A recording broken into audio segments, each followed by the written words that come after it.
in my classroom. But as an example, I chose this first marking period to teach only the element of form, which is basically the organization of music into recognizable sections, okay?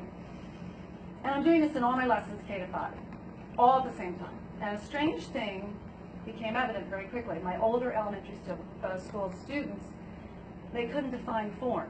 And I was shocked, and honestly a bit mystified, because why could almost no one define a concept I've been teaching them since kindergarten, okay, kindergarten. Somewhere there was some kind of learning disconnect that I hadn't noticed before. So what to do? I strategized, I adapted, I modified, and then I changed my approach, my total approach in my classroom, and MTC is really working. Normally teachers plan for students to receive instruction. In other words, I give, you receive.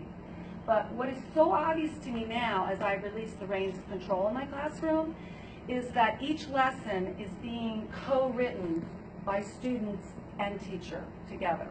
So yes, I have my objectives, and they're stated and restated to the class by my scribe managers every day, and they're achieved. But the students, with this incredibly infectious newfound enthusiasm for learning, are taking lessons to places I really had never anticipated. So as Coach John Wooden would say, there is this wonderful shared passion of teaching and learning going on in my classroom. And surprise, surprise, it is more fun.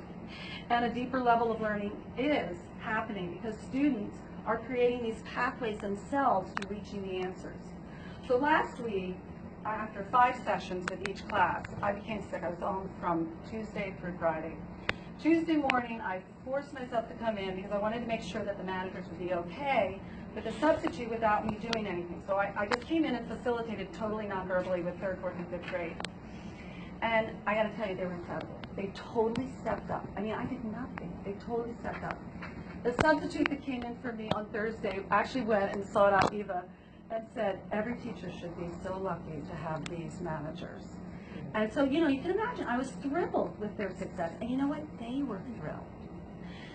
They told me all these great stories when I came back from being sick, and they were really, really excited at their own success.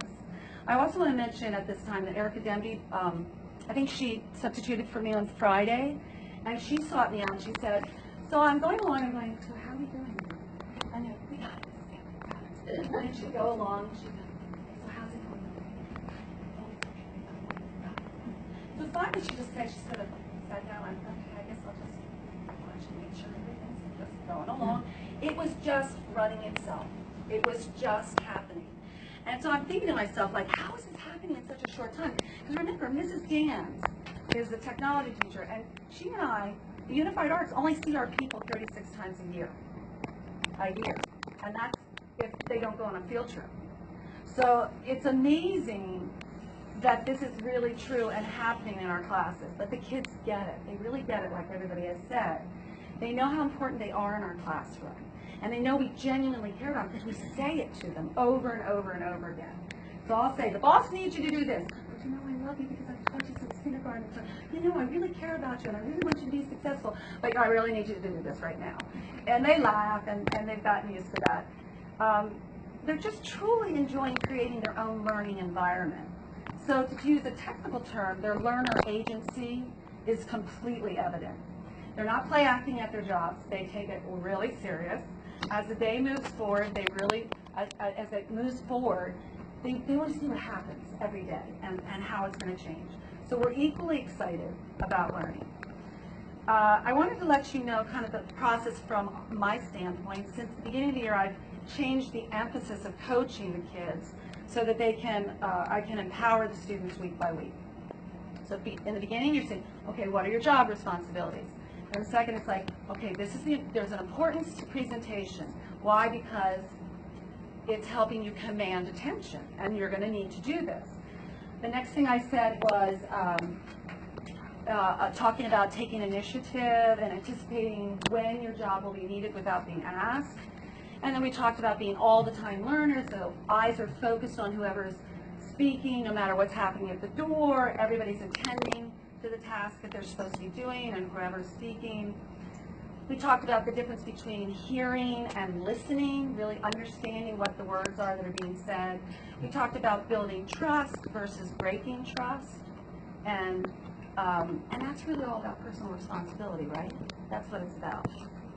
So back to the teacher brief, because I think this is important for you to know. We view each other's teacher videos, and we do this regularly, and as a result of our Thursday morning meetings, which we do every week, we've benefited from the advice of each other as professionals. And it's been really nice to feel that professionally we're really sharing with each other, and we're delighting in seeing all these videos of the kids being so successful. So when one MTC teacher experiments, again, we would say adapts, the system in order to maybe do smoother transitions, we're watching it, or I have, and I know they all have as well, and thinking, wow, that's really great. I think I'm going to use that in my classroom.